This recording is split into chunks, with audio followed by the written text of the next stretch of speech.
Monsieur Olivier Vermeulen.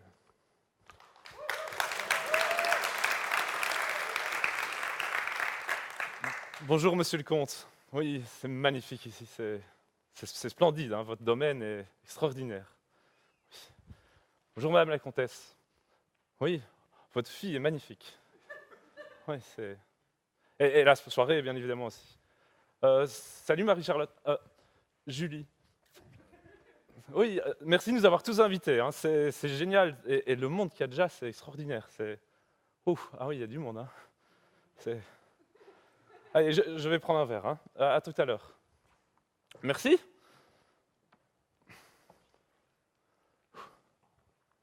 Ah, Charles-Édouard, ça va bien? Ouais? Tu t'as fait quoi la semaine passée? Ah, t'étais à la chasse? Oui. Au sanglier? Oh, magnifique. Moi j'ai jamais chassé. Un jour. Ouais. Moi, qu'est-ce que je fais? Ah. Bah, je vais changer d'études peut-être encore. Je sais pas. Je me pose beaucoup de questions ces temps-ci. Mais ça va, c'est chouette. Et Pierre, il va comment? Ah, il va terminer ses études gestion. Il va prendre la banque de son papa déjà. C'est déjà décidé. Ah, eh ben, c'est... Wow. Ouais. Ah oui. Et sinon, tu pars où? Ah, tu pars à Côte d'Azur? Ah, ok, c'est ça.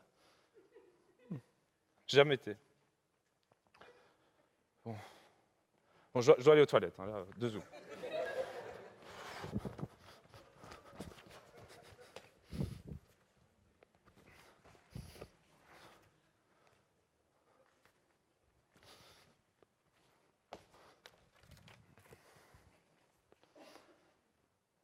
Ça va, on est prêt? Ah, il n'y a personne qui nous a vus, là, c'est bon.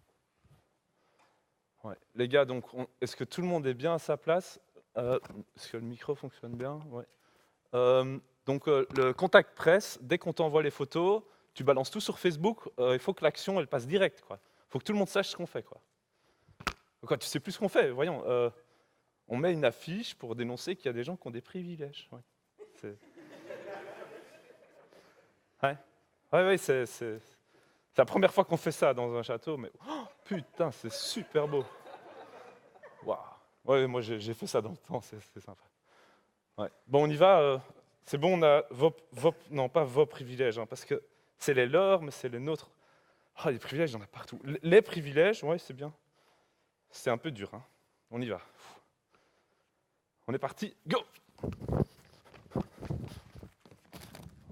Ouais. Ah, voilà, en fait,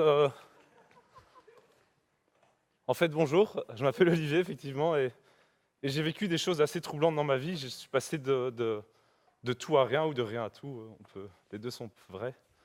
Mais en fait, j'ai envie de creuser cette question avec vous aujourd'hui. Pourquoi qu'est-ce qu'il y a qui a fait que je change comme ça?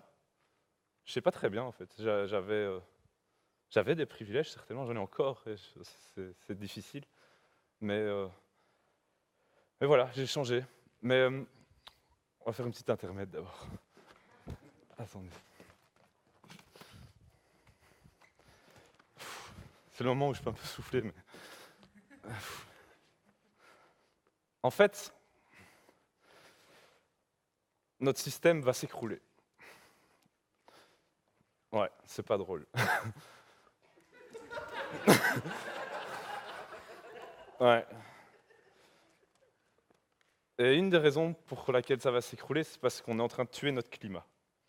Je sais pas si vous connaissez le climat. Ouais.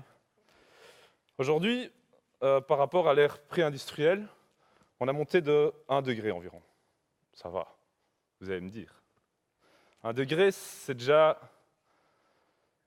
des gens qui doivent bouger de l'endroit où ils vivaient. Il y a beaucoup de réfugiés climatiques déjà aujourd'hui. C'est déjà des dérèglements avec des ouragans qui tapent un peu par-ci par-là. Il y en a plus qu'avant, il y en avait avant aussi, c'est vrai. Mais il y en a plus. Question encore, avec 1 degré, il n'y a pas encore des guerres, non, ça va. Mais quand même, il y a parfois des famines qu'il n'y avait pas avant. Il y a de la canicule, des choses pas chouettes. 1 degré, ça va. Le 1 degré, c'est ce qu'on prévoyait dans les 3 scénarios en 1999, selon le gouvernement du GIEC. Le groupement du GIEC. Ils en avaient prévu 3, et le plus bas, c'était 1 degré. C'est ce qu'on a maintenant. Un autre qui prévoyait, c'était 2 à 5 degrés. Il y avait le 2 et puis il y a le 5, moi j'ai fait les deux en un, parce que ça va plus vite. Là, si on monte de... C'est plus dur, hein. Si on monte de 2 à 5 degrés, ça monte plus, c'est la température, c'est pas drôle. Ça va créer peut-être encore plus de sécheresse. Là, il y a des chances qu'on ait des guerres. Il y a des chances que des zones entières soient sous eau, comme les Pays-Bas, comme la Flandre, comme le Bangladesh aussi, où il y a plein de gens qui habitent, qui vont devoir déménager. En fait, ça va. Là, il y a beaucoup de chances qu'il y ait des guerres. Et en 99, ils avaient des prévisions, aujourd'hui il y en a aussi. Et en 99, ils ont fait des erreurs, c'est qu'aujourd'hui, en 2016, on est à 1 degré, comme je vous avais dit, et on n'est pas sur la courbe de 1 degré. Là, ça devient très chaud. On n'est pas sur la courbe de 2, 3, 5 degrés. En fait, on est déjà au-dessus. On est sur des courbes qui vont... Je ne sais pas très bien ce que ça va faire.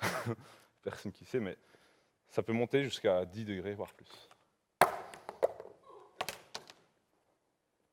Ça me fout un peu les frissons. Voilà, j'en étais où? J'étais en train de vous expliquer comment j'en étais arrivé là. En 2002, j'avais environ 15 ans. Voilà.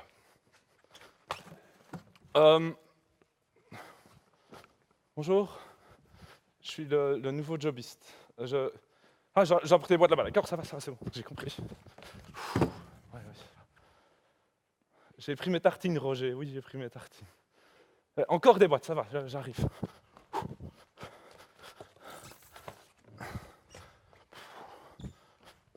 Toutes les boîtes là-bas, ça va, Roger, j'ai compris. Oh là là, ce travail non-stop. En plus, je travaille pour déplacer des boîtes pour des gens avec qui je vais à des soirées après, c'est hyper bizarre. Mais ça va, là. Encore quelque chose, Roger? Non. Mais moi, je ne travaillais pas pour rien. J'avais bien calculé. Alors là, j'étais là. Moi, quand je travaille une semaine, je sais m'acheter 3 quarts de snowboard. Et ouais. Un snowboard, c'est environ 400 €, un peu plus. Juste la planche, pas les attaches, parce que j'achète les bons snowboards. Et le taf là, c'était 300 €, c'était pas grand-chose. Et du coup, moi, j'adorais le snowboard. Je vais me mettre en snowboard. Parce que le snowboard, vous pensez que c'est juste un sport, mais c'est toute une philosophie de vie. C'est waouh. Moi, à 16 ans, je crois que je passais plus de temps à regarder des vidéos snowboard que quoi que ce soit d'autre. À part le taf pour payer le snowboard. J'avais aussi une idée. Bon, voilà. Parce que c'était bien, c'était d'avoir des couleurs très flash. Donc moi, j'avais acheté un masque rose. Ça, c'était très bien. Et donc, voilà, j'étais sur mon snowboard. Et ce qui est génial dans ce sport, j'ai fait des études d'ingénieur après, vous allez voir, mais j'aime bien les graphiques. C'est que, au début, on ne sait pas très bien où on en est. Et on sait où on est sur notre planche, mais on va faire un énorme jump et on a un peu les boules, donc on ne sait pas trop. Et puis on saute. Et là c'est le moment où il y a toute l'adrénaline, on est super content. Et puis après, on doit atterrir. C'est moins drôle parce qu'on doit retrouver le sol. Donc voilà, je vais vous en faire une. Tenez-vous prêts. Je vais remettre ça d'abord là. C'était en 2005, j'avais 18 ans, je me rappelle bien. Denis, tu vas prendre la photo en bas? C'est bon? On s'assied toujours comme ça tous ensemble parce que alors on se comparait, tu vas faire quoi? Ouais, tu vas faire un 3-6, oh, la classe. Et tout ça. Et du coup, moi, il y avait Denis qui prenait les photos. Denis, t'es prêt, hein? Je vais tracer, oui, on est encore des débutants, mais quand même, il faut qu'on fasse des photos pour montrer après aux copains. Ouais. Adrien, vas-y d'abord, vas-y, oui. Ouais. Ah. Oh. Allez, à moi. Matt, ciao. Là, c'est le bonhomme, il sait pas trop. Ouh là.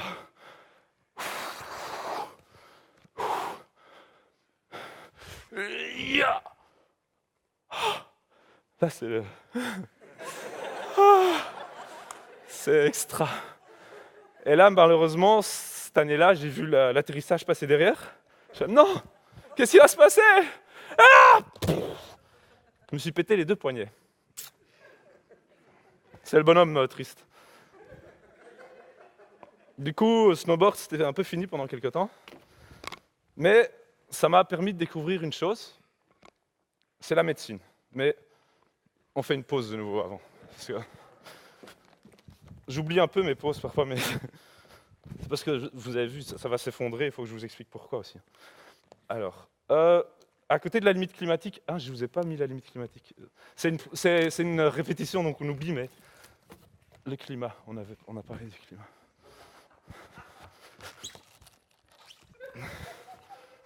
Il y en a plusieurs, hein, c'est le premier.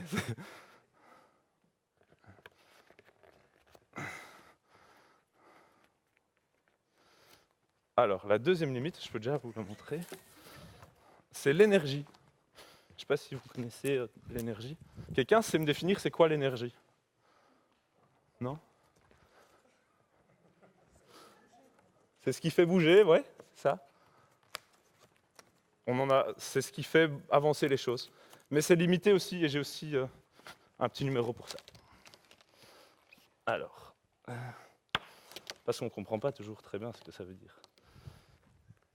Alors, le climat, c'est pas chouette. L'énergie, c'est beaucoup plus chouette. En fait, on a beaucoup de sources d'énergie sur Terre. On en a 4 principales qui nous fournissent un grand nombre d'énergie. Et je vais vous faire des parties de Diablo en fonction de la quantité d'énergie qu'on a disponible. On va étudier qu'est-ce que je peux faire avec de l'hydraulique, avec de la biomasse, avec du nucléaire et avec les énergies fossiles. Après, on a des nouvelles énergies renouvelables, on verra ça après. Mais d'abord, les 4 principales. Alors, la biomasse, c'est celle qu'on utilise depuis très longtemps, c'est le bois qu'on brûle. Et depuis des années, l'humain en utilise. Ça représente aujourd'hui 5% de notre quantité totale. Donc, Cédric, tu peux lancer le compteur pour les 5 secondes. Vous êtes prêts? 5 secondes de biomasse.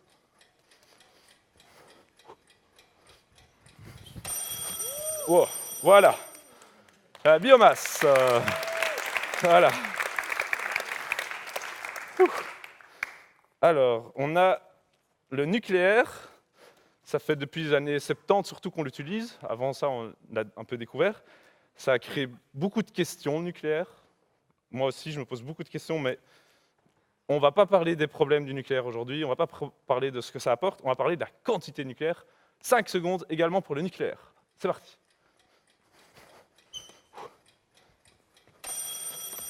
Voilà, c'était tout. Alors, donc on a fait le nucléaire. L'hydraulique, donc l'hydraulique, c'est surtout des grands barrages, ou des petits barrages aussi parfois, qui font tourner des turbines pour transformer l'énergie potentielle de l'eau en électricité. Et il y a aussi 5% d'hydraulique. Je parle au niveau mondial parce que, oui, j'ai pas fait, c'est important de le dire. C'est différent dans chaque pays, mais nos produits qu'on produit avec l'énergie qu'on consomme sont envoyés dans le monde entier. Donc pour la liberté de l'économie, je fais tout au niveau mondial. Voilà. Du coup, les 5% de hydraulique. C'est ça qu'on était? Oui. Je suis en retard. Voilà, ce sera pour l'hydraulique. Non, ça va pas. Il n'y a pas le temps. Et alors maintenant, il reste les énergies fossiles, principalement. Alors les énergies fossiles, pourquoi c'est important d'en parler? C'est parce que c'est à cause d'elles qu'il y a tout ça ici. La sécheresse, peut-être les guerres, tous les problèmes qui pourraient découler du réchauffement climatique, c'est surtout nos énergies fossiles. Il y a plein d'autres choses qui peuvent influencer. Il y a plein de gaz à effet de serre, mais il y en a un qui est très connu, c'est le CO2. C'est le carbone qui est émis quand on brûle les énergies fossiles. Et du coup, les énergies fossiles, il y a le gaz qui est gazeux, il y a le liquide qui est le pétrole et le solide qui est le charbon. Et ensemble, ils représentent 85%. 85%. Vous êtes prêts pour les énergies fossiles? Attention. C'est parti, 85.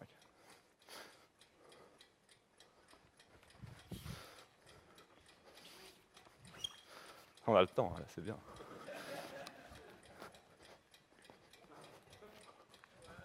Oh! Presque! C'est pas grave, on peut rater et recommencer, on a tout le temps avec les énergies fossiles. On en fait un autre.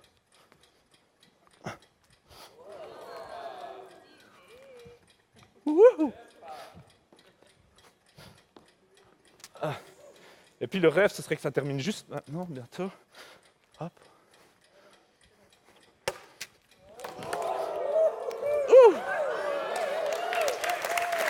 Ah. On n'a pas encore fini.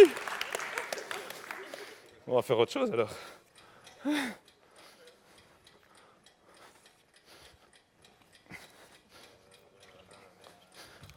Ouh, je me suis trompé. C'est pas grave. On fera autre chose. Je vous dis, le fossile, c'est présent partout. Hein. C'est...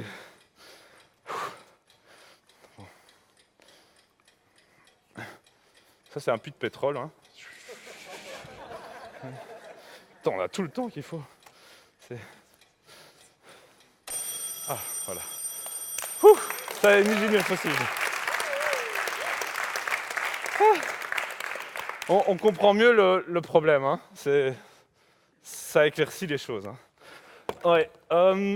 Du coup, j'en étais où en fait? J'allais passer en médecine, si je me rappelle bien.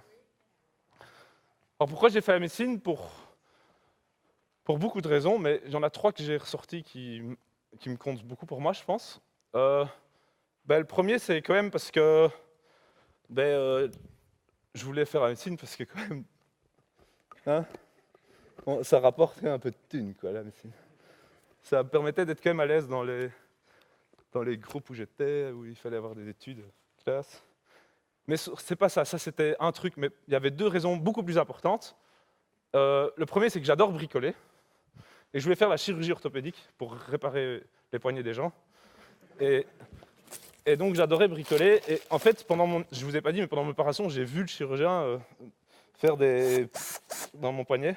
C'était impressionnant, mais ça m'a parlé énormément, et encore maintenant, j'adore bricoler. D'ailleurs, j'ai fabriqué cette boîte parce que souvent, pendant la préparation de la conf, ça m'embêtait de penser à tout ça, alors je fabriquais des choses. J'étais 3 jours chez un ami pour travailler à la conférence gesticulée. J'ai passé 3 jours à fabriquer un abri de jardin. Mais c'était génial.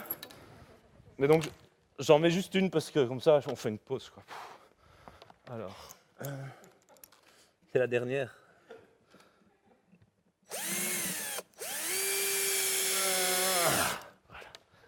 Voilà, j'adorais bricoler et j'adore toujours. Ça, c'est une chose. Et puis la 3e chose, qui est peut-être même la plus importante, c'est un de mes grands-pères qui travaillait chez les petits riens, et il m'a quelque part insufflé l'envie d'aider les autres. Et je me suis rendu compte en fait que la médecine, c'était génial. Je pouvais avoir et ce qui m'amuse, le bricolage, et un certain statut social qui m'apportait certains réconforts économiques. Et puis en plus, je pouvais aider les autres. C'était génial. Donc moi, j'étais là, les gens ils souffrent, ils ont les bras cassés. Moi, j'arrive, ouh, c'est qui l'héros, je vais t'aider. Donc voilà, j'étais super content et je me lance en médecine. Et en médecine, je découvre 2 personnes dans un COT. Un COT, c'est une colocation d'étudiants. Et ça s'appelait le Côté Bonheur. En fait, on était 3. Il y avait Pierre, le rond. Non, moi c'était le rond, le triangle. Ça changeait, on avait une chambre à tous les 3, on ne savait plus trop. Mais Raphaël était le triangle, le rectangle, Pierre et moi, je crois. Et ça s'appelait le Côté Bonheur. Et le Côté Bonheur, je ne sais pas si vous voyez bien, c'est une fenêtre qu'on voit. Parce qu'il y a un truc qu'ils m'ont appris en fait dans ce côté, c'est qu'il fallait s'ouvrir sur le monde. Il fallait voir ce qui se passait dans le monde et pas juste penser à moi, qu'est-ce que je fais de ma petite vie. Et en fait, je me suis posé beaucoup de questions avec eux. Ils étaient très très bizarres au début. Ils voulaient aller à des soirées où, au lieu d'aller comme tout le monde boire des verres en soirée, on se peignait la figure un peu en bleu pour que les gens nous posent la question: pourquoi vous faites ça? Et on était, pour rigoler quoi. Pourquoi vous vous rasez les cheveux là derrière? Bah, je sais pas. Moi, je comprenais rien. Mais ce qui est vrai, et ça je les remercierai jamais assez, c'est que ils m'ont sorti d'un modèle de vie qui en fait était très tracé. Et en fait, je me suis rendu compte que ma vie allait ressembler à ça. Aller au travail, amener les enfants à l'école, suivre la mode, agir normalement, marcher sur le trottoir, regarder la télé, épargner pour mes vieux jours, obéir à la loi. Répète après moi. Je suis libre! Ouais. Je sais pas trop. En fait, je me suis rendu compte que c'était pas ça que je voulais. J'ai été très bousculé. Je me suis dit, mais non, ça sert à rien, c'est trop facile, c'est trop cadenassé. J'ai envie de faire autre chose. Alors j'ai quitté la médecine, puis plus tard j'ai rencontré quelqu'un qui a ça sur son mur Facebook. Elle se reconnaîtra. Et en médecine, non, après la médecine, j'ai quitté la médecine et j'ai voulu faire des études d'ingénieur. Mais je crois que c'est le moment de parler d'ailleurs de le troisième moment de Diabolo. Ça nous rapproche des ingénieurs, hein, petit à petit. Alors pour ça, j'en ai deux. Parce que j'ai fait du Diabolo d'abord avec un ami juste dans les parcs, et puis j'ai eu la chance d'aller à l'école du cirque. Et ça me permet de vous présenter la troisième limite dont j'aimerais vous parler. C'est que j'ai appris à faire du Diabolo avec deux Diabolos. Il y a longtemps, ouais. Et en fait, c'est parce qu'on peut faire du Diabolo avec deux Diabolos, c'est vrai. Il y en a qui en font avec 3, même 4, mais à un moment, on ne peut pas faire toujours plus. Hein.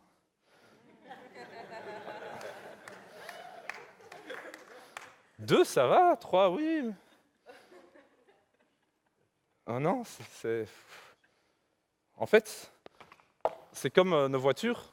On peut faire des voitures qui polluent moins, parce qu'elles doivent consommer moins d'énergie, mais à un moment, il faut consommer de l'énergie. Il y a un minimum. En fait, nos technologies, c'est le troisième point, elles sont aussi limitées. Donc ouais, ça commence à poser des questions. C'est que si on doit faire attention au climat, l'énergie est limitée, notre technologie, ben, on peut faire vraiment mieux, et c'est vraiment ce qu'il faut qu'on fasse. J'ai envie de vous le dire, c'est pour ça que j'ai fait des études d'ingénieur. Mais à un moment, il faudra accepter qu'il y a des limites là-dedans aussi, quoi. Et du coup, je suis arrivé dans mes études d'ingénieur, et j'ai rencontré des personnes qui m'ont fait un peu réfléchir sur toutes ces choses-là. J'ai fait un mémoire qui parlait de comment on peut améliorer ça, mais à quel moment ça a quand même des effets sur les limites énergétiques, et comment l'énergie a des effets avec notre technologie sur... En fait, je vais vous présenter tout de suite la quatrième limite, parce que voilà, je crois que vous avez compris. La dernière, c'est l'économie. Elle est là. En fait, c'est qu'à un moment, si on veut préserver le climat, il faudra consommer un peu d'énergie. Non, c'est moins d'énergie. Nos technologies sont limitées. En fait, notre économie est limitée aussi.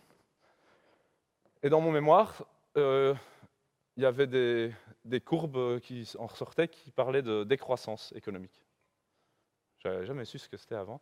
Mais il y en a, ils appellent ça juste l'effondrement. On peut dire ça aussi. Ouais. Donc voilà, nos sociétés ça s'effondrer. Et pour vous présenter l'économie, j'ai aussi un petit numéro de Diabolo. Parce que quand même, c'est plus rigolo que... Bon, voilà.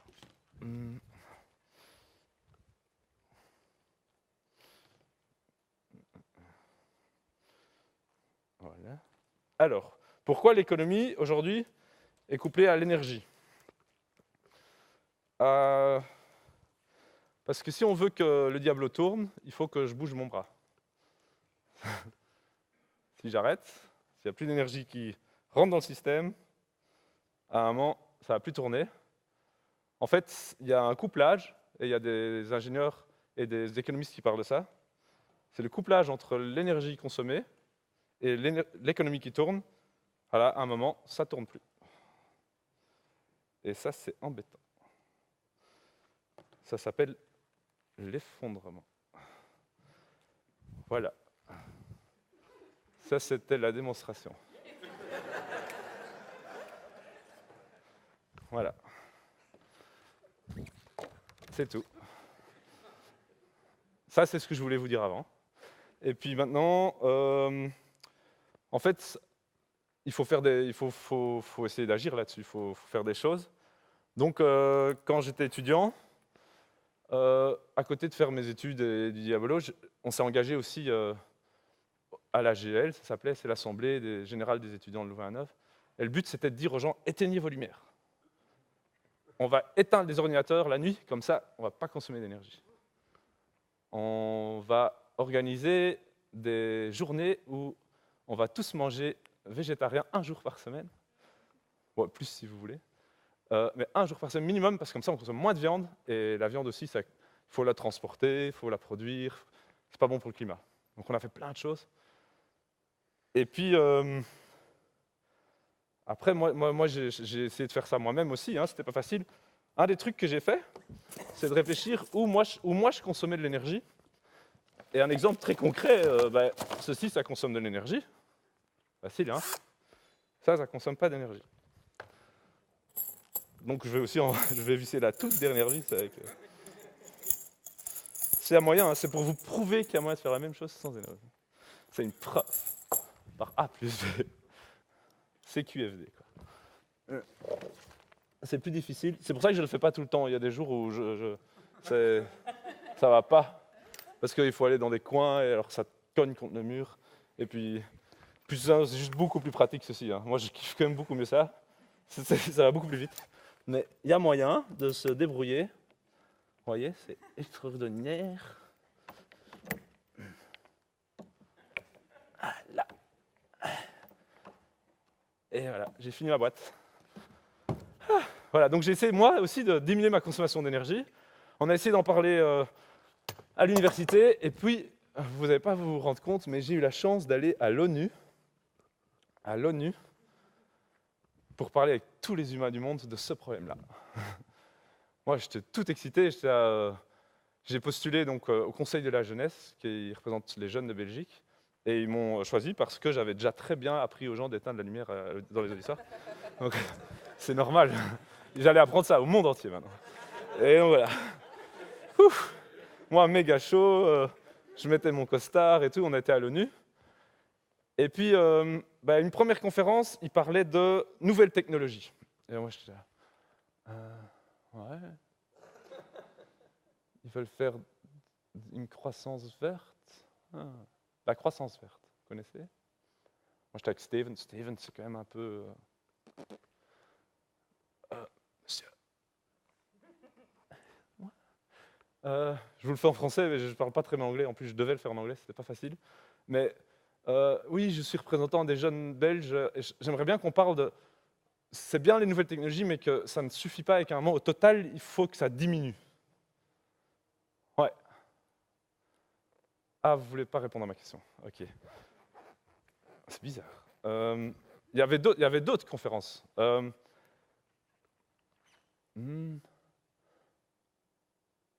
L'inclusion des jeunes dans les processus de décision. Ah, c'est chouette. On va demander l'avis des jeunes. Ah, c'est moi. Ouais, donc moi je suis jeune. J'ai eu la chance de réfléchir à plein de choses dans le monde. Comme vous dites, il faudrait que tous les jeunes aient ça. Je trouve ça super important. Mais alors j'aimerais bien donner l'avis des jeunes maintenant, par rapport à notre futur et tout ça. En fait, je vais vous expliquer. Donc, il y a eu de l'énergie qui, du coup, si on en consomme trop, en fait, c'est pas bon pour la planète. Et il y a le climat. Et nous, on aimerait bien vivre dans un climat stable. Et du coup, on aimerait pas que, on aimerait bien que la richesse diminue. Ah non? Ok. C'est dur l'ONU. Et qu'est-ce qu'il y a? Pourquoi ils veulent pas? Pourquoi? Oh. Ça a duré un mois, hein? Vous vous rendez compte? Pardon. Un mois non-stop, tout le temps. C'était pas drôle. Puis je suis rentré, j'ai pris l'avion parce que j'ai essayé de prendre le bateau pendant 6 mois, mais ça coûte beaucoup plus cher et ça prend beaucoup plus de temps. Et donc on a pris l'avion parce que voilà. Bon. Mais du coup, je suis arrivé en Belgique et j'ai pleuré. Je vous avoue, j'ai pleuré. Je me suis réveillé au milieu de la nuit, le soir où je suis rentré en Belgique, et j'arrivais pas à dormir, j'ai un cauchemar. J'ai un cauchemar, je voyais tous les noms de New York qui me passaient par la tête. J'étais là, mais c'est pas possible, qu'est-ce que c'est? Je dis, ben oui, ils n'ont pas voulu m'écouter, et en même temps, ils ont raison, il y a plein de problèmes plus importants. Oui, mais quand même, c'est quand même très important, le climat, tout ça. Et puis j'ai pleuré, j'ai réveillé ma copine, on a été se balader dehors, on a pris l'air, et puis là j'ai pleuré encore plus. C'était juste pas possible. Et je comprenais pas, hein. Je comprenais vraiment pas. Et je comprends ah oui, je commence un peu à comprendre. Mais, mais c'était dur. Et, et- et en fait, c'était surtout parce que je crois que j'ai découvert un truc, c'est que derrière ces limites, il y a des personnes qui veulent pas qu'on en parle. Si vous connaissez une personne qui veut pas parler du climat, Trump, bien ça. Hop. Hmm. Ah. Trump, il est toujours un peu difficile, hein. C'est- Bah, Trump, en fait, il est climato-sceptique, on dit, mais il dit quand même qu'il ne faut pas toucher au climat parce que sinon ça va dérégler l'économie. Peut-être qu'il dit des trucs pas toujours faux, mais en tout cas, il dit qu'il ne faut pas dérégler, il faut pas penser au climat, on s'en fout. Et il y a plein de gens qui l'aiment parce que voilà, en même temps, ils ont des raisons aussi. Et moi aussi, il y a un moment, je trouve qu'il est un peu excitant, mais voilà, il ne veut pas parler du climat. Du coup, il y en a d'autres qui ne veulent pas parler des limites énergétiques, qui inventent des énergies et qui nous disent à nous tous là, vous inquiétez surtout pas, vous inquiétez pas. Là, je vous conseille d'écouter la chanson de Kenny Arcana, ne vous inquiétez pas, j'y pense non, c'est génial. Et, et ne vous inquiétez pas, il y a plein d'énergie, et d'ailleurs, on va faire des Solar City, c'est des villes entières à l'énergie photovoltaïque. Vous voyez le truc qu'il n'y avait même pas dans les pourcentages qu'on a fait avant. Et en plus, ça va rouler aux voitures électriques que moi je produis dans ma grosse entreprise. C'est qui? Elon Musk, oui. Il ne veut pas trop qu'on parle des limites énergétiques, hein.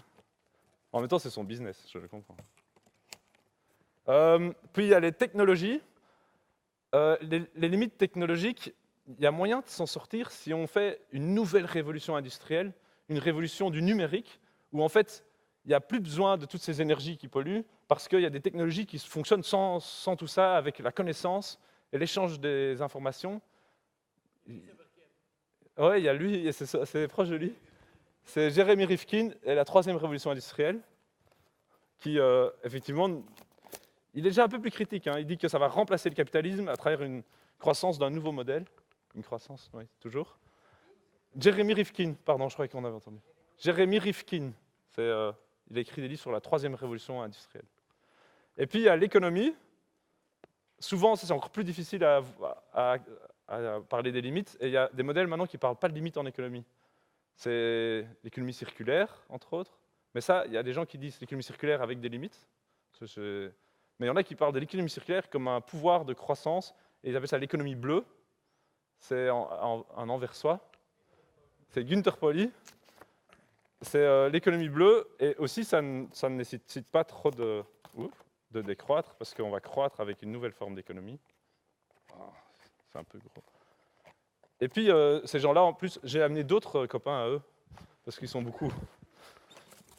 Il y a... Ah non, ça c'est tantôt, champion. Il y a les politiciens qui, en fait, sont très contents que ça se passe comme ça. Et ça, c'est Justin Trudeau, je ne sais pas si vous connaissez. Il est au Canada et il parle beaucoup d'environnement. Et il dit que c'est très important. Mais il y a 1 ou 2 semaines, il a quand même dit qu'on allait creuser 173 millions de barils de pétrole en sable bitumineux. Les sables bitumineux, c'est du pétrole, mais qu'on doit aller chercher plus loin. Donc ça coûte encore plus en énergie pour le chercher. Donc, c'est pas génial, mais quand même, ça permet d'assurer l'économie de son pays. Et il a dit, ce serait quand même bête de le laisser là. Ouais. Ce serait bête, hein. Et puis lui, c'est M. Macron, je trouve qu'il avait sa place aussi, parce que si vous allez voir la page de En Marche, je l'ai mis parce que c'est un peu d'actualité. Il y a le rêve économique de Macron, c'est une croissance inclusive et sérieuse. Pourquoi sérieuse, vous allez me dire? Alors, j'ai essayé de creuser. Sérieuse, c'est qu'on ne va pas faire des dépenses inutiles. C'est-à-dire que les fonctionnaires, ils vont travailler avec moins d'argent, quoi. Oui. C'est bizarre comme croissance, mais... Donc voilà, en fait, c'est qui ils représentent quoi? Quelqu'un qu'est-ce qui vous évoque quand vous les voyez? Patriarcat. Mais juste eux-mêmes, quand on les voit, c'est des hommes. Ils sont blancs. C'est des morts vivants. Il n'y a pas de filles. Oui, en fait, les privilèges, en fait, c'est un peu quand je suis rentré de l'ONU, je me suis un peu rendu compte qu'en fait, il y a un problème plutôt de société que juste d'environnement, et que la société doit être... il faut beaucoup plus agir sur toute la société, et en fait, c'est même dangereux de penser comme ça, parce que du coup, on n'agit pas.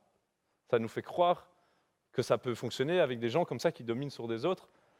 Ça a commencé à me bouleverser politiquement, et c'est le dernier, c'est Bill Gates. Lui, il a financé, entre autres, donc c'est l'homme le plus riche du monde aujourd'hui, et lui, il croit aussi en ces technologies et tout ça, et il a financé, entre autres, un énorme bunker en Alaska pour sauver l'humanité grâce à des graines qu'on va garder là pour que si jamais, qui sait, un jour, ça ne se passe pas bien, on pensera à lui. C'est un peu dégueulasse, en fait. Hein. Il veut devenir Dieu, en fait. Hein. Il veut que les humains, dans 500 ans, se disent « Oh, grâce à Bill Gates, on a eu des graines. Merci, Bill Gates. » Ouais. En même temps, lui, il a des actions chez Monsanto qui produit les graines qui tuent notre agriculture. Et en plus, son bunker, comme il n'a pas prévu le changement climatique, il coule pour l'instant. Il y a de l'eau qui rentre dedans. Ça, c'est pour l'anecdote. Donc voilà, en fait, c'est très dangereux parce que ça ne nous fait pas questionner le vrai problème.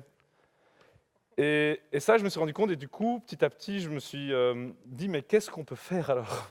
Parce que là, c'est un peu... Voilà, ça va s'effondrer, c'est pas drôle, mais... D'ailleurs, en fait, je ne vous ai pas dit pourquoi je vous ai fait la courbe de snowboard, mais c'est super important, j'ai complètement oublié. En fait, c'est comme notre société avec les énergies. À un moment, on était là, les petits humains, tous pas très contents, normal. Et aujourd'hui, on est là, on est super contents. On a eu plein de pétrole, on se marre bien. Et après, ça risque d'être moins drôle. Donc ça, c'était juste pour dire pourquoi j'aimais bien le snowboard. Hein. Et donc cette courbe, pour que ça se passe pas trop mal, moi, je pense, avec des potes, on parle souvent. Et là, j'ai envie de partager 3 solutions. Je crois que c'est le moment où je vais vous parler de ça. Ouais. Quand même, il faut y arriver aux 3 solutions. La première solution dont j'aimerais vous parler, c'est les inégalités sociales. En fait, je n'ai pas parlé encore de ça. C'est que la décroissance là, dont on vous parle, ce n'est pas obligé d'être pour tout le monde. Et pour ça, je vous ai ramené mes petits bonhommes Lego de quand j'étais petit. On adorait ça. C'est notre papa, il nous ramenait des Kinder Surprise parfois. Et alors, on les a tous gardés. Et on en a plein à la maison. Et en fait, si on met tous les humains l'un à côté de l'autre ici sur la scène, j'ai trouvé Oncle Picsou, c'est le premier. Et puis il y a tous les autres qui sont là. Ça, c'est déjà pas mal. Bon, je ne vais pas tous les mettre debout parce qu'il y en a beaucoup des humains sur Terre. Hein. Mais voilà. Alors ici, il y a un premier groupe, un deuxième groupe d'humains. Je les mets vraiment au hasard. Hein. Un autre groupe d'humains. Bon, ils sont plus nombreux. C'est pas vraiment au hasard. C'est les chiffres du Crédit Suisse de 2016. Crédit Suisse, c'est une grosse organisation qui fait des calculs sur qui a quoi comme richesse, et ils trouvent ça bien de savoir. On aime bien ça, nous, savoir. Et puis, il y a tous les autres. Ouh, il n'y a plus de place pour eux.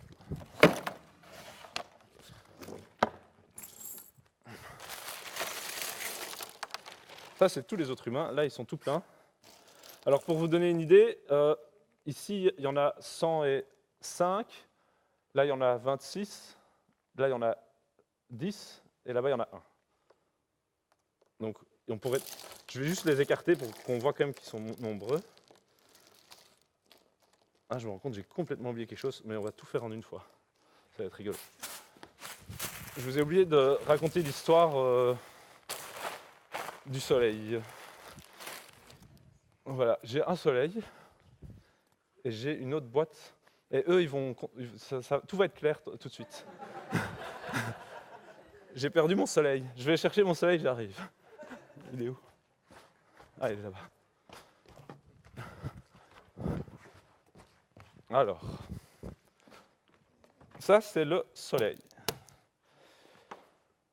Alors, le soleil, pendant des millions et des millions d'années, il a envoyé plein d'énergie sur Terre et ça a permis aux colonnes d'air de chauffer plus à un endroit qu'à une autre, de créer du vent. En fait, le vent, c'est une énergie solaire qui est transformée. Ça a permis aussi aux océans de s'évaporer, de créer de la pluie avec les nuages qui étaient poussés par le vent, et du coup des rivières. Et en fait, la force hydraulique de l'eau, c'est aussi le soleil qui crée cette force. En fait, le soleil, il est à base de la vie sur Terre, on le dit souvent. Il a aussi fait pousser des arbres pendant des millions d'années qui sont tombés, qui se sont agglomérés tous ensemble dans des poches qui sont devenues avec le temps des poches de pétrole, de charbon, de gaz. Et à un moment, les humains sont arrivés et ils se sont dit que c'était quand même agréable d'utiliser l'énergie du soleil. Et ils ont bu un petit peu de... Donc là, l'énergie est représentée par l'eau. Et en plus, j'ai super soif, ça tombe super bien. Et donc, il y avait un verre par minute qui sortait du soleil. Et on peut dire que ça représente l'énergie qui fait tourner les moulins à vent dans le temps avec des grandes pierres qui écrasaient le grain. Ça peut représenter l'énergie du vent qui soufflait dans les voiles. Ça peut représenter toute l'énergie que l'humanité a utilisée pendant 20 000 ans, depuis la découverte du feu, quand il commençait à brûler les bois qui étaient aussi, grâce à l'énergie du soleil, poussaient.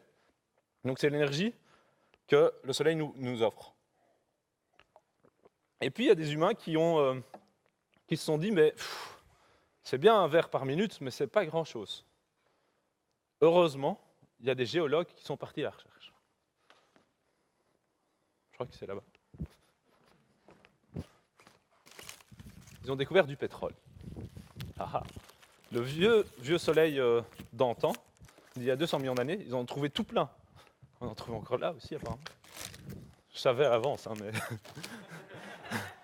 les géologues, ils ne savaient pas tout. Et ils ont des machines pour trouver. Et ce qui est bien avec le pétrole, c'est que ça va beaucoup plus vite. On n'est pas obligé d'attendre 1 minute par verre qui coule. On peut tout de suite remplir son verre. En plus, il y en a pour tout le monde, si quelqu'un veut. C'est génial, il y a plein de pétrole. Mais non, c'est pas génial le pétrole, parce qu'en fait, chaque fois qu'on vide un peu de pétrole, déjà à un moment, il n'y en aura plus. Et puis en plus, chaque fois, il y a les déchets. Donc les humains, en fait, ils ont commencé à boire trop d'énergie par rapport à ce qu'on pouvait se contenter. Et c'est là que j'en viens aux inégalités, parce que c'est de ça que je parlais. C'est qu'en fait, tout le monde ne buvait pas autant de cette énergie. Alors j'ai pris des verres pour tout le monde, mais lui, si on prend les chiffres du Crédit Suisse, il a 10 verres.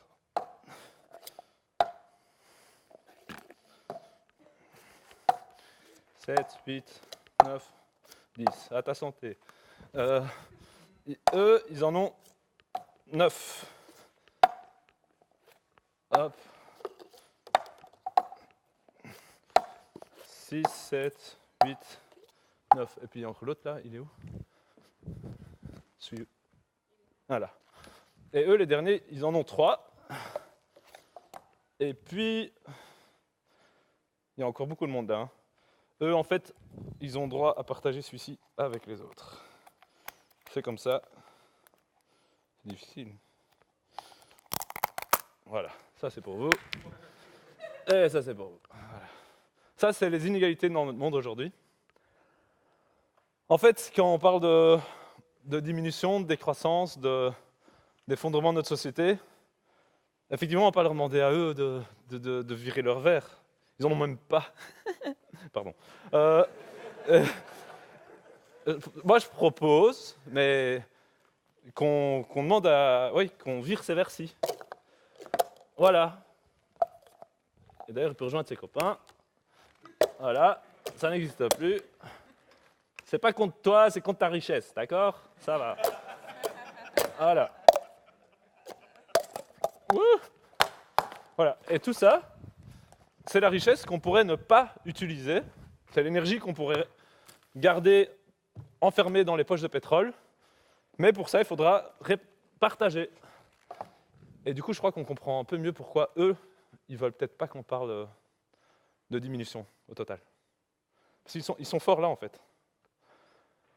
Donc voilà, une première piste de solution, je crois que j'ai relié les deux bouts, c'est de parler pas de revenus de base et d'assurer à tout le monde un minimum, mais qu'à un moment, on parle de dire qu'à un moment, il faut un maximum, qu'on dise stop, quoi. Ouh, les gars, ça va plus, on s'arrête. Alors, c'est pas facile. J'ai du coup cherché si des gens parlaient déjà de ça. Et en 1880, il y a déjà quelqu'un qui parlait de ça, un certain Adler, qui avait écrit un papier en parlant de ça, en disant il faudrait quand même faire attention à un moment, ça ne va pas pouvoir continuer comme ça infiniment. Aujourd'hui, il y en a encore qui parlent de ça. Il y a deux économistes, Cécile Renoir et Gaël Giraud, qui ont écrit un livre qui s'appelle Le facteur 12. Et l'idée, c'est de dire qu'entre ces personnes-là et ces personnes-là, il y a un maximum de 12 de différence. Donc on ne peut pas permettre à des gens de dépasser ce facteur. En même temps, si on ne fait pas ça, ça crée des publifines, des SAMU sociales, des trucs comme ça. Hein. C'est des gens qui aiment bien beaucoup. Donc, effectivement, il y a des gens qui parlent de ça. Et puis après, il y a des gens qui le font déjà, réellement. Il y a des entreprises aujourd'hui qui mettent des tensions salariales, comme ils appellent ça. Il y a des gens qui choisissent de vivre très simplement et qui décident de gagner le moins possible d'argent. C'est bizarre, mais il y en a qui font ça. Moi, j'essaye aussi parfois de faire ça, mais ça me pose beaucoup de questions parce que, par exemple, là, j'ai de nouveau un emploi depuis 2 semaines et je gagne plus d'argent que ce que je consomme par mois. Donc, c'est un peu inutile. Je crée ceci. Mais du coup, peut-être qu'après mon emploi, je ne travaillerai pas pendant 6 mois pour compenser. C'est ce que j'essaye de faire, un peu, de jouer comme ça, mais c'est pas facile. Mais donc, il y a moyen de faire quelque chose pour que s'assurer que cet effondrement dont on parle, de cette courbe-là, ne soit pas trop rude. Je crois que c'est une piste qu'on doit creuser ensemble. Et je crois qu'il y a Ivan Illich, qui est un penseur, parlait déjà de ça énormément dans ses livres. Il disait qu'il fallait une certaine autolimitation décidée démocratiquement, donc tous ensemble. Donc ça, c'est une première piste de solution. D'ailleurs, ça pose beaucoup de questions en fait aux banques, mais ça, je vais juste en parler un tout petit peu parce que j'aime quand même bien ça, mais sinon, je vous conseille d'aller voir Aline demain, qui parle des banques beaucoup mieux que moi. Mais les banques, si ça diminue, ils ne peuvent plus prêter et gagner de l'argent là-dessus, ça ne va plus, ça bloque. Et donc, il y a des nouvelles banques, et c'est ça que je voulais parler, qui essayent de faire en sorte qu'on puisse quand même avoir des services financiers, et c'est en train de se mettre en place, ça s'appelle la Newbie, qui essaye, c'est pas facile, ils connaissent beaucoup de gens qui ne veulent pas qu'ils deviennent une vraie banque, parce que, en fait, ils nous proposeront de déposer de l'argent chez eux, et à la fin de l'année, avoir moins d'argent chez eux, pour payer les services qu'ils nous donnent. C'est normal en même temps, quand quelqu'un nous fait un service, on le paye. À la banque, c'est un endroit où on ne le fait pas. Sauf peut-être dans les banques du futur, où il y aura une décroissance générale. Donc, mais les banques, il ne faut pas que je m'embrouille trop. Je vous conseille tous d'aller voir Aline demain, c'est beaucoup plus clair. Mais c'est lié aussi, entre autres, à ces questions-là. Et donc, après ça, il y a d'autres choses à faire. C'est que s'il n'y a plus de pétrole, ma machine, elle ne fonctionne plus non plus ici. En fait, c'est la deuxième chose dont je voulais vous parler, c'est que tout ça, ça fonctionne aussi grâce au pétrole. Et qui va faire le travail s'il n'y a plus les machines qui le font à notre place? En fait, c'est une question beaucoup plus compliquée auquel je me heurte actuellement, personnellement aussi, parce que mon emploi que j'ai, ce n'est pas un emploi où je travaille de mes mains, mais c'est un emploi où j'organise des choses. Je fais en sorte que des gens se posent des questions et on papote et on fait des réunions. Mais je ne produis pas de mes mains, je ne suis pas dans la fabrication réelle. Et en fait, je me dis que si jamais c'est vrai qu'il arrive et qu'il y en a moins d'énergie, il faudra travailler de nos mains aussi à un moment. Et du coup, j'essaye petit à petit avec des amis, on va à des do-it-yourself, on va à des repair cafés, réparer nos mains, on répare nos shorts, on a des trous dans le caleçon, on répare les trous, on essaye de travailler de nos mains, je fabrique une boîte en bois, je ne sais pas pourquoi j'ai fait ça. Ouais, mais c'est chouette en même temps. Hein, Il y a des gens aujourd'hui, j'ai croisé il y a 2 jours un ami avec qui j'étais en association il y a 1 an, on faisait de l'éducation à l'environnement dans les écoles. Il m'a dit, en fait, j'ai envie de quitter mon emploi à mi-temps et faire un potager. J'ai envie de travailler de mes mains. Je dis, ah bah oui, je crois que je comprends un peu dans quel sens tu veux aller. Donc effectivement, ça existe, il y a moyen de le faire, mais c'est difficile parce que on est tous aujourd'hui, et moi encore, basés sur le fait qu'on accumule de l'argent grâce à du travail pas manuel. Et en plus, moi, un autre truc, c'est que j'aimerais bien qu'on m'apprenne ça à l'école. Mais là, je vous laisse à une autre conférence, ça c'est Jérémy qui vous en parlera. Il faut qu'on apprenne à l'école de travailler nos mains, ce serait tellement plus chouette. Donc bref, ça c'est la deuxième chose dont j'aimerais parler. Et la troisième chose, c'est que, pour ça, je vais faire juste un petit montage. En fait, j'ai passé plein de choses, mais c'est pas grave. C'est que, pour l'instant, tout ce dont je vous parle, le travail, la rémunération et tout ça, c'est souvent décidé comme ça. C'est qu'il y a des gens là et il y a des gens en bas. Dans les entreprises, dans notre démocratie, on dit que c'est, soi-disant, on a tous voté, on a eu beaucoup de choix. En France, il y a eu le choix entre Macron et Le Pen, c'était génial. Donc, en fait, la troisième voie que je vois qui peut nous aider de sortir de ces problèmes, c'est qu'on discute tous ensemble. Il y en a, ils appellent ça l'autogestion, on peut appeler ça la démocratie participative. À Louvain-la-Neuve, par exemple, ils se sont battus, les citoyens et les citoyennes, pour arriver ensemble à demander à qu'on ne fasse pas agrandir leur esplanade de consommation juste parce que ça s'arrangeait bien pour les quelques-uns là-haut. Ils sont tous montés ensemble dessus. C'est pas facile, hein. Quand on veut monter, c'est comme la prise de Jérusalem chez les scouts. Je ne sais pas s'il y en a qui ont fait les scouts. Quand on veut monter, ça cogne, hein. Ceux d'en haut, ils disent non, montez pas. Mais c'est un peu l'utopie, c'est qu'on arrive quand même à discuter tous ensemble. Et effectivement, les citoyens, quand ils ont fait le vote et un référendum tous ensemble pour savoir qu'est-ce qu'ils voulaient, ben, la majorité ne voulait pas ce que décidaient les gens au-dessus d'eux. Donc c'est ma troisième utopie, c'est qu'à côté de répartir les richesses, à côté du fait qu'on apprenne aussi à retrouver le sens du travail de nos mains pour pouvoir sortir de notre dépendance des énergies qu'ils produisent pour nous, mais je trouve qu'on devrait tous ensemble décider. Mais c'est pas facile. Et d'ailleurs, moi je parle de ça comme si voilà, les solutions sont magiques, mais ça ne va pas tout seul. Et du coup, comment y arriver? Et on pourra peut-être, ça sera plus ou moins la fin, c'est que moi je fais partie d'un groupe d'activistes. C'est ça que je voulais parler au début, hein. Au début, j'avais mon petit nœud, et puis à la fin, je mettais des panneaux les privilèges tuent. D'ailleurs, on ne le voit plus, c'est très embêtant. Et en fait, pourquoi je fais ça? Et ça, c'est un foulard de l'EZLN, c'est, je ne sais pas le dire en espagnol, mais c'est une armée... Merci.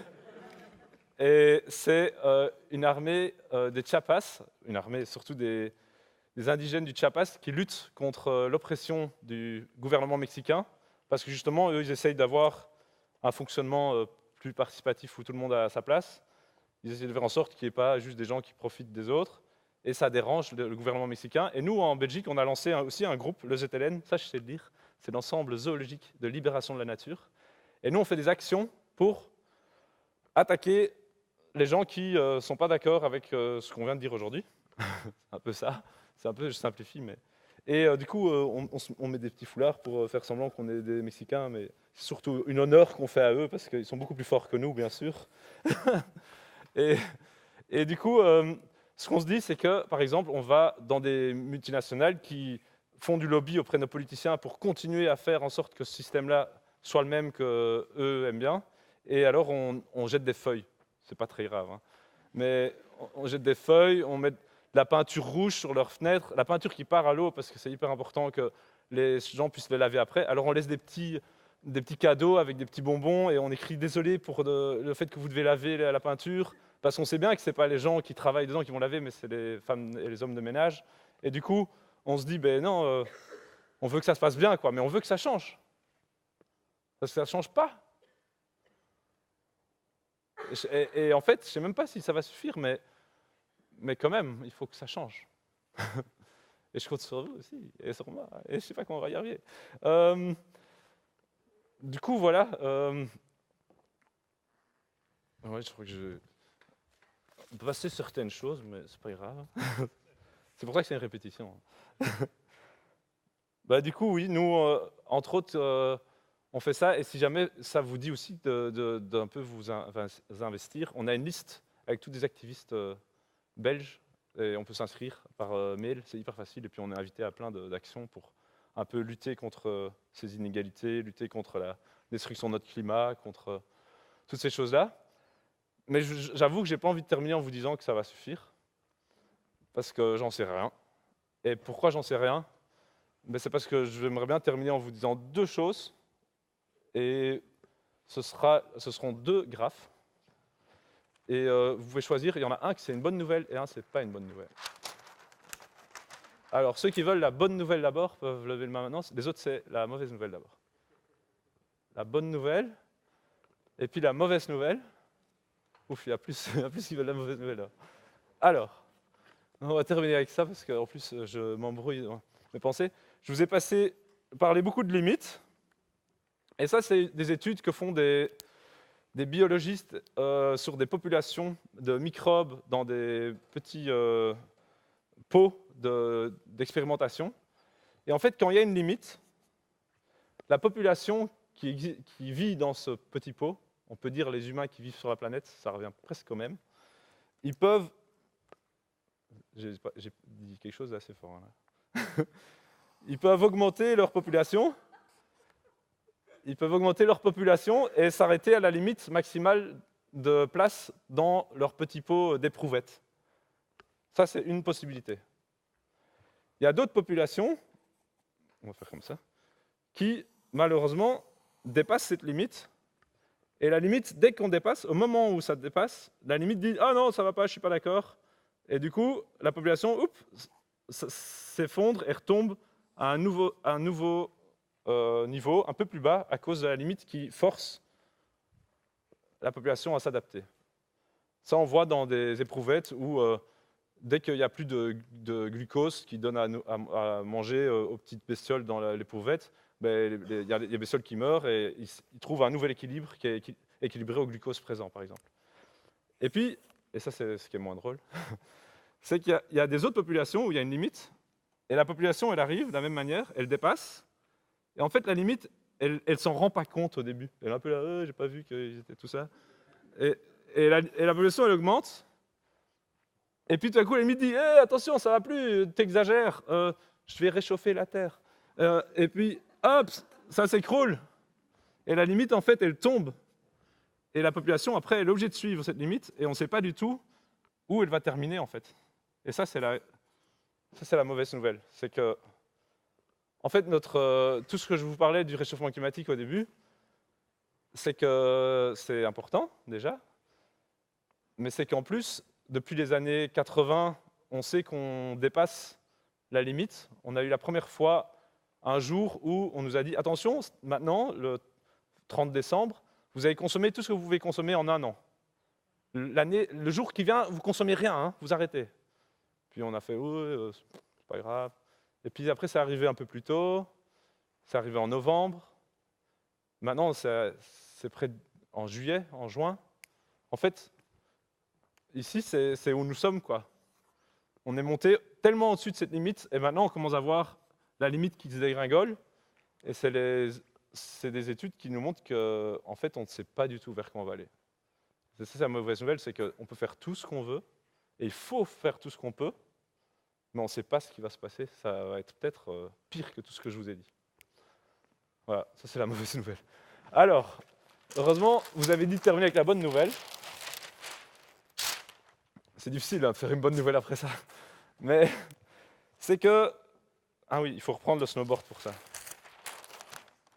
Parce que vous avez vu, donc, au début, on ne sait pas très bien ce qui se passe, ça monte, on est tout content, puis ça descend, voilà, ça on l'a compris. Déjà, oui, ouais, c'est important que je vous le dise, quand même.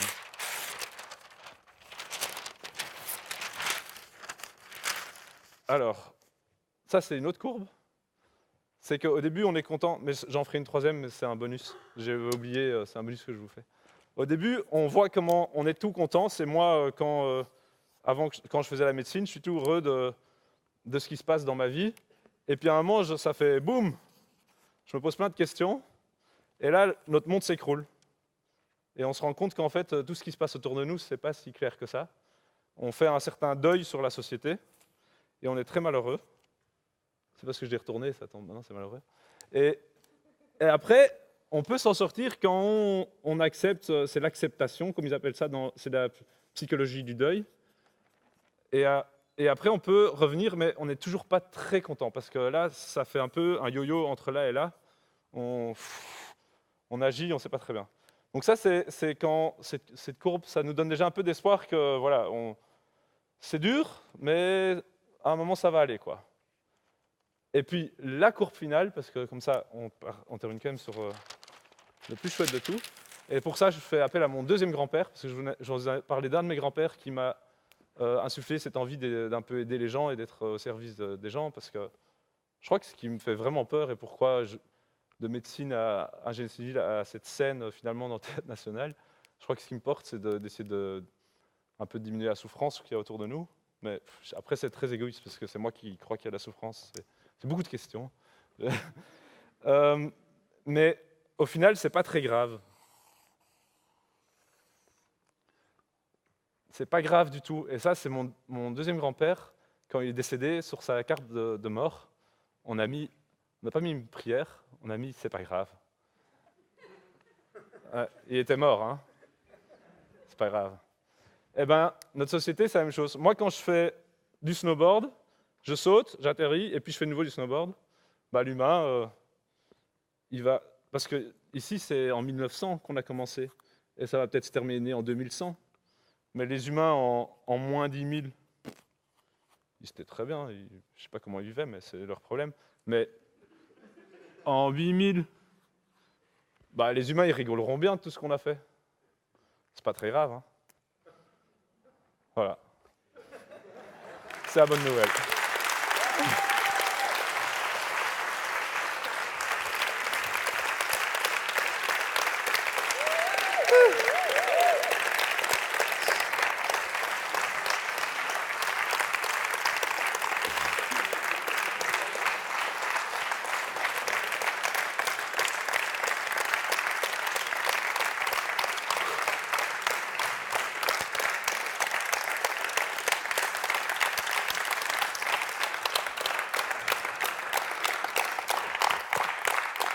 C'est fini.